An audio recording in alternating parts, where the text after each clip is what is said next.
Good morning. In the earlier lecture, we discussed quantum theory of light. The first lecture of this unit was about photoelectric effect. Now we are familiar with the quantum theory of light. According to quantum theory of light, the source of light produces the quantum of energy or quantas, which are also called photons. The source of light not only produces the photons, the quantas, but when the light travels from the source in any direction, it travels in the form of the photons, the quantas, in a discrete manner. These quantas, these photons are considered as particles. The photons, these quantas are considered as particles, just similar to this mass. It is a chalk piece. Okay, it has certain mass. You may consider this is a big particle having large number of minute particles from which it is composed of. If photon is considered as a particle, we can use this photon for collision purpose. When we have two bodies approaching towards each other, they can collide with each other. You have studied this collision in general physics. Collision between two masses.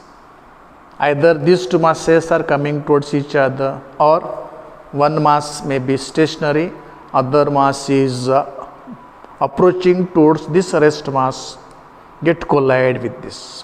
This is the collision between two masses.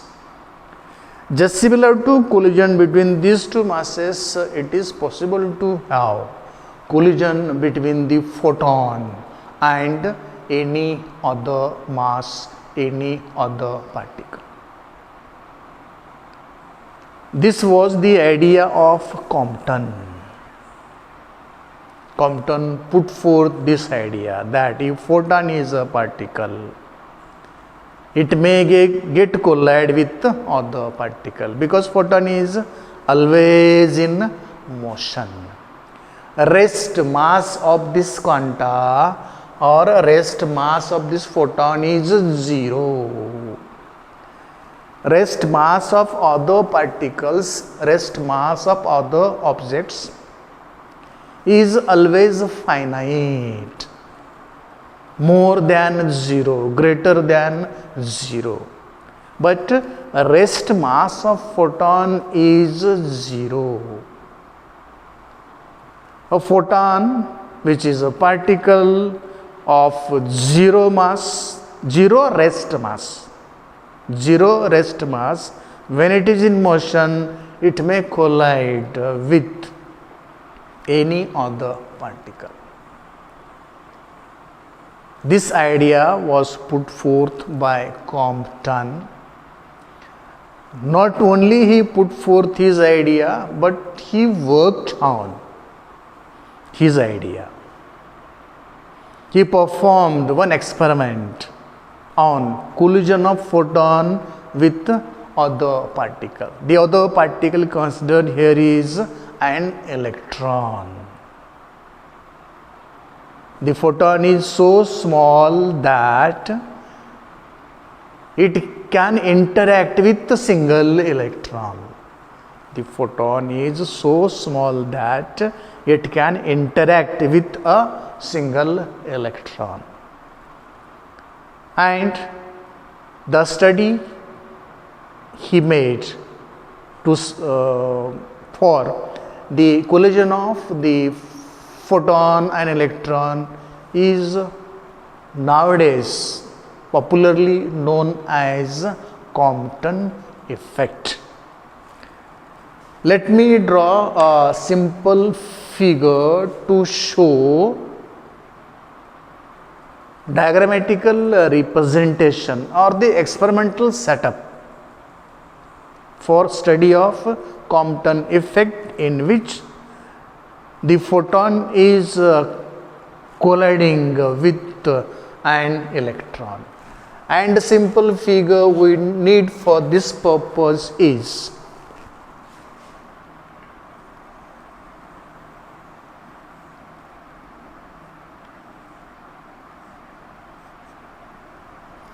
this is photon,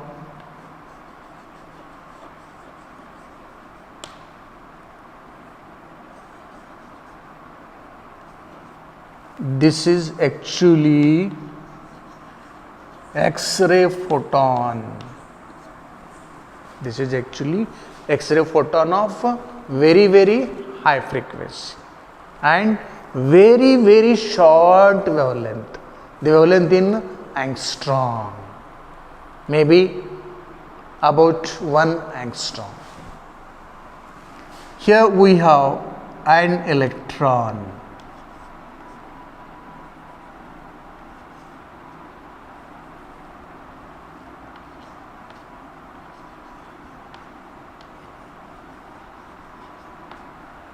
This electron is at rest. Energy of this photon is E is equal to h nu. Momentum of this photon is P is equal to h nu divided by C. Energy of this photon is E is equal to h nu. Momentum of this photon is P is equal to h nu by C. Okay, then when this photon collides with the electron, the recoiled electrons will move in one direction. Why? Because the recoiled electron will receive some energy from the photon.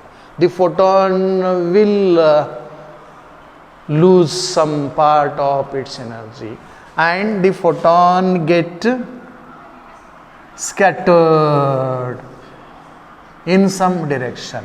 This is the scattered photon.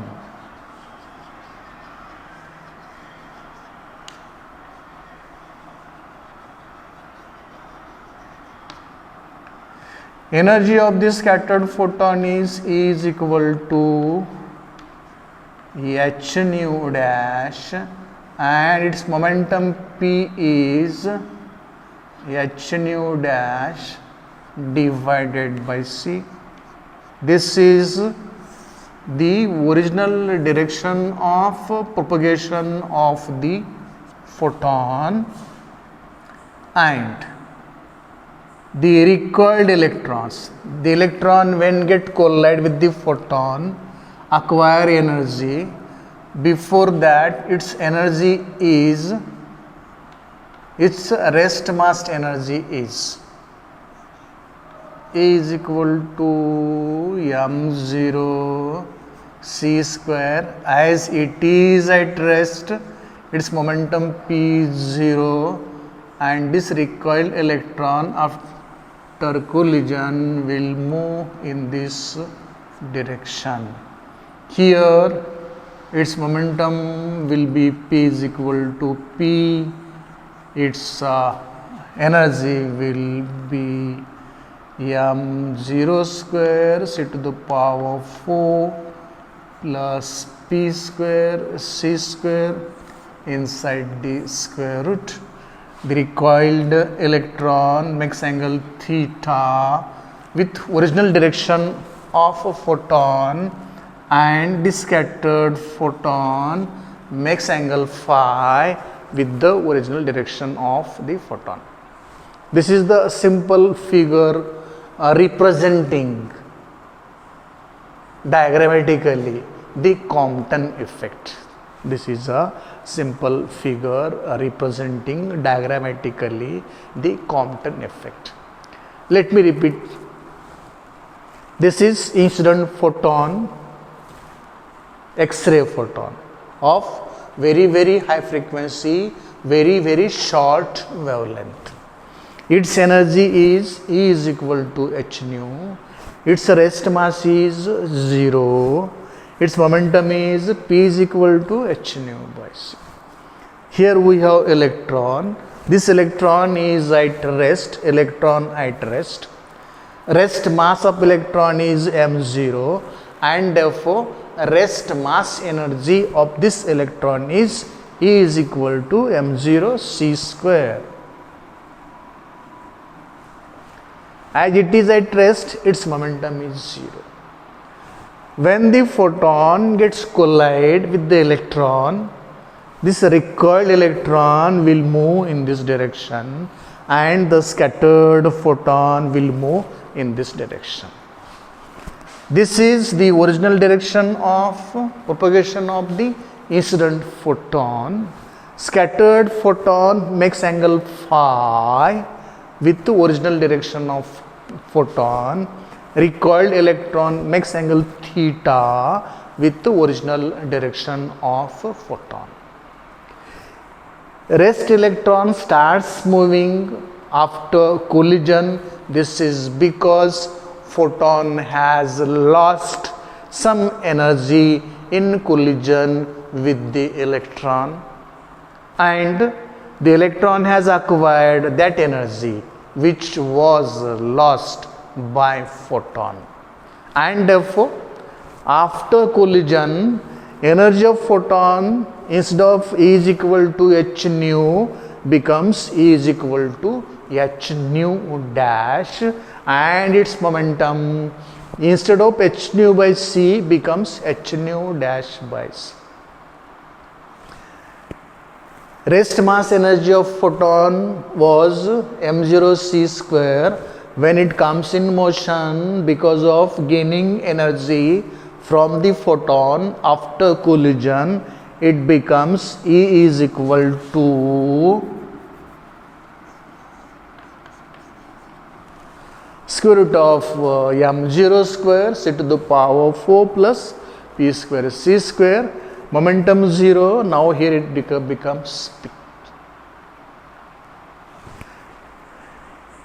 E is equal to h nu, E is equal to h nu prime. This E is greater, this E is smaller, because this much energy has lost by the photon when get collided with the electron. So its frequency changes from nu to nu dash, and therefore energy lost by this photon may be given as T is equal to h nu minus h nu dash, equation number 1. The energy lost by the photon is this, T is equal to h nu minus h nu dash, and this much amount of energy is received by this electron.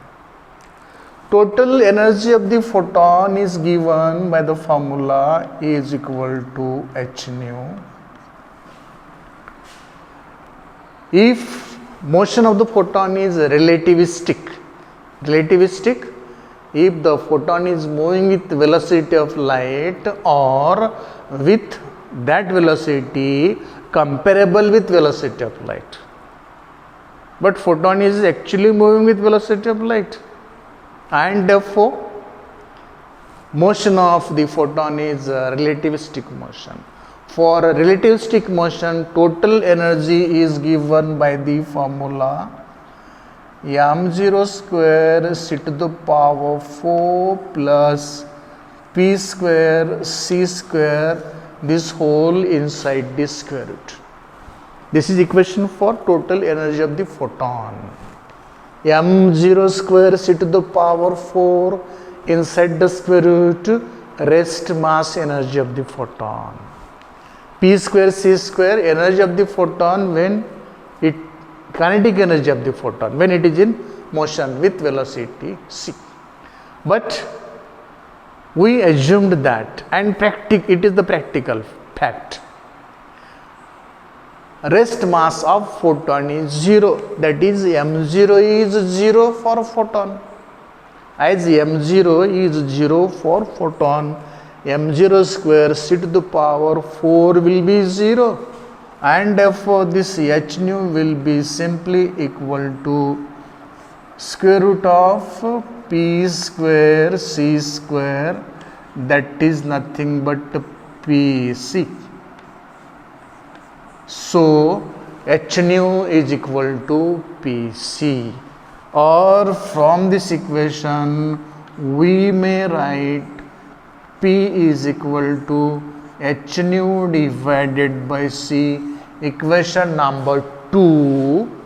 This is expression for momentum of the photon.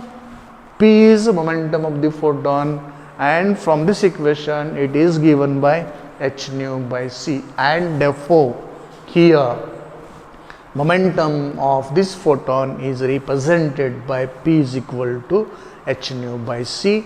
It loses some energy after collision with the electron, and therefore here momentum of the scattered photon becomes p is equal to h nu dash by c. P is momentum, E is energy.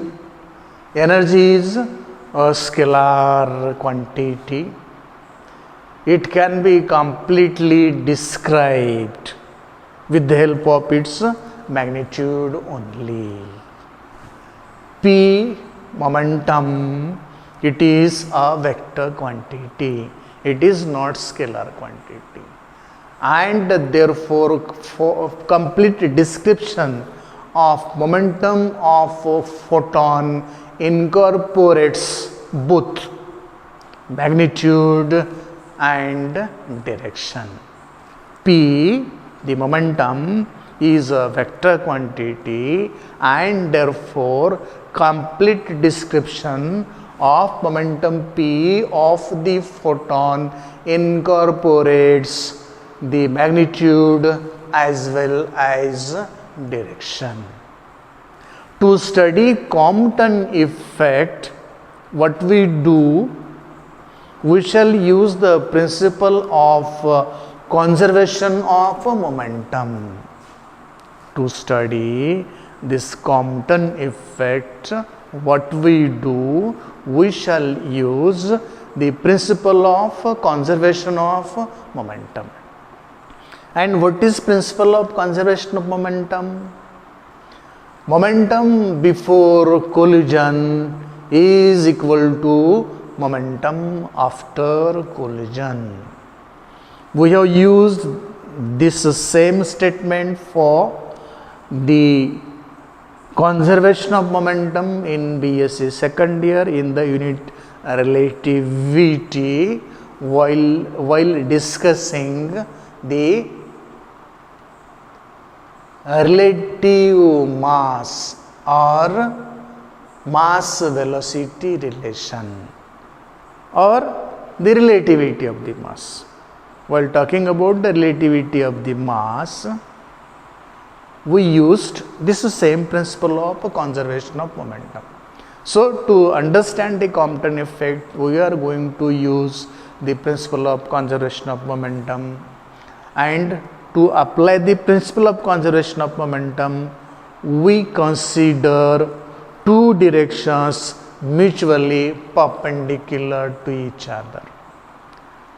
One direction along the direction of incident photon, the other which is perpendicular to this is in the plane containing the incident photon, the scattered photon, the recoiled electron, and this direction is perpendicular to the direction of incident photon. So, one direction is this, collision is taking place here, momentum before collision must be equal to momentum after collision, one direction. Let us consider this direction. This direction lies in the plane, this is a plane containing incident photon, scattered photon, recoiled electron. perpendicular to the direction of propagation of the incident photon. Okay, and in this direction also we shall apply the principle of conservation of momentum. Let us first apply principle of conservation of momentum along this direction. Before collision, what is the momentum here? Before collision, momentum of the photon is h nu divided by c. Momentum before collision in this direction is h nu by c. What is momentum after collision? For this, let us split this vector into two rectangular components. One component in this direction, other component in this direction. Similarly, let us split this direction, this vector, again into two rectangular components. One in this direction, other in this direction. Cos theta of component P will lie along this direction and cos phi of this will lie along this direction. And therefore, momentum after collision will be equal to cos theta of P and cos phi of this h nu dash by c.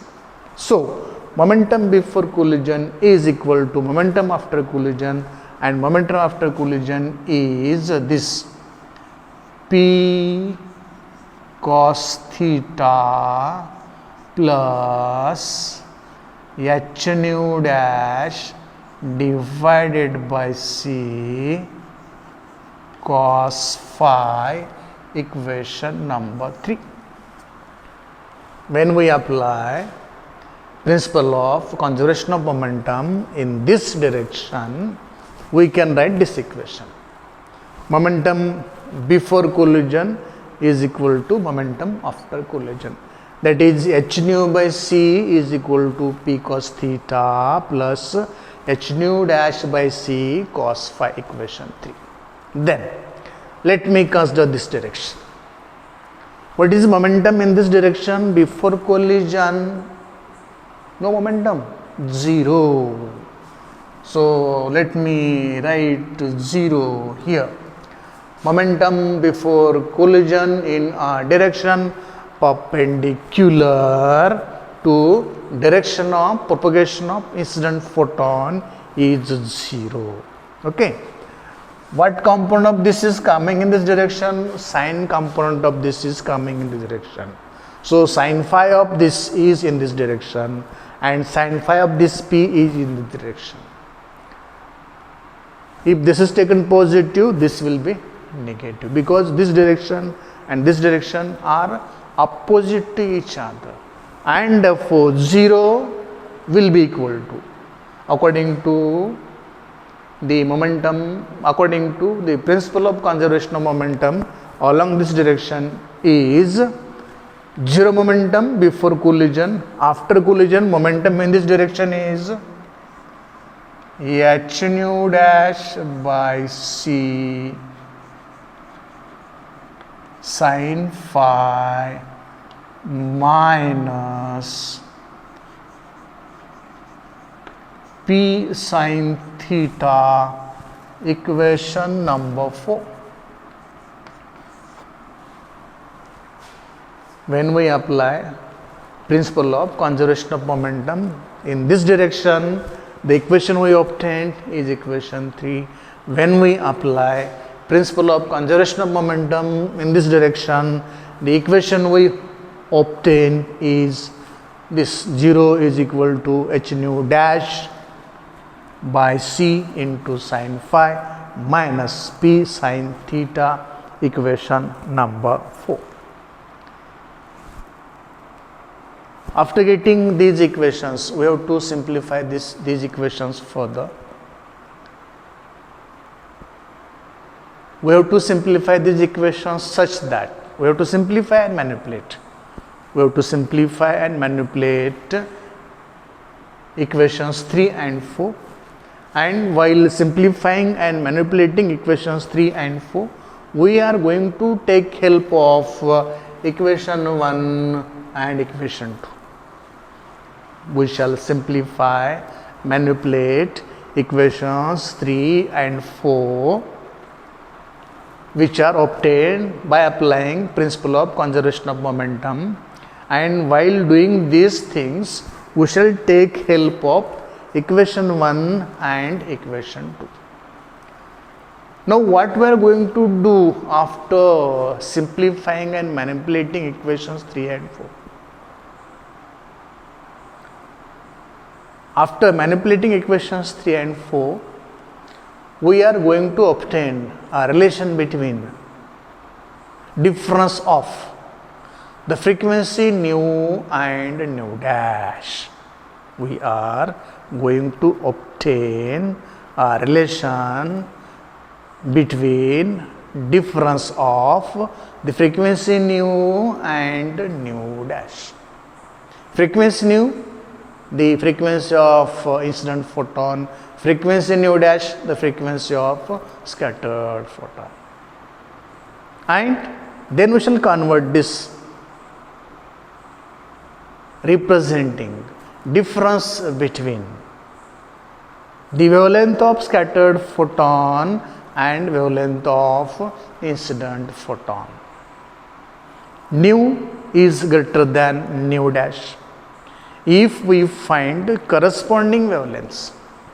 Large energy, large frequency. Smaller energy, smaller frequency. Energy and wavelength are inversely proportional to each other. Energy and frequency are directly proportional to each other, and therefore frequency and wavelengths are inversely proportional to each other.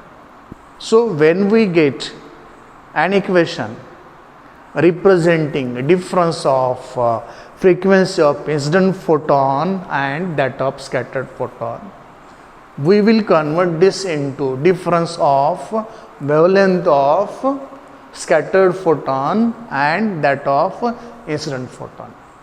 As frequency of incident photon is more, its wavelength is small.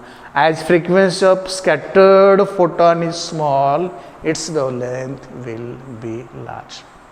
And we shall find these relations in terms of phi and theta.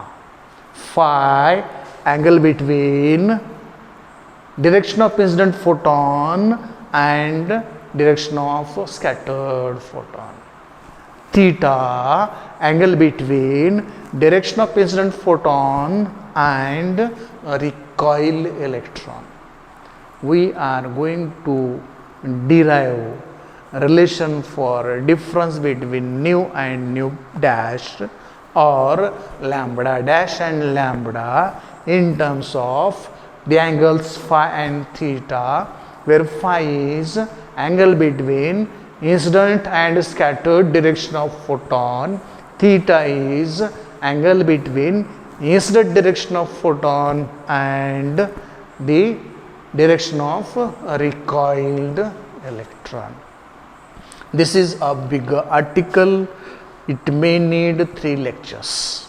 I think this is sufficient for this lecture.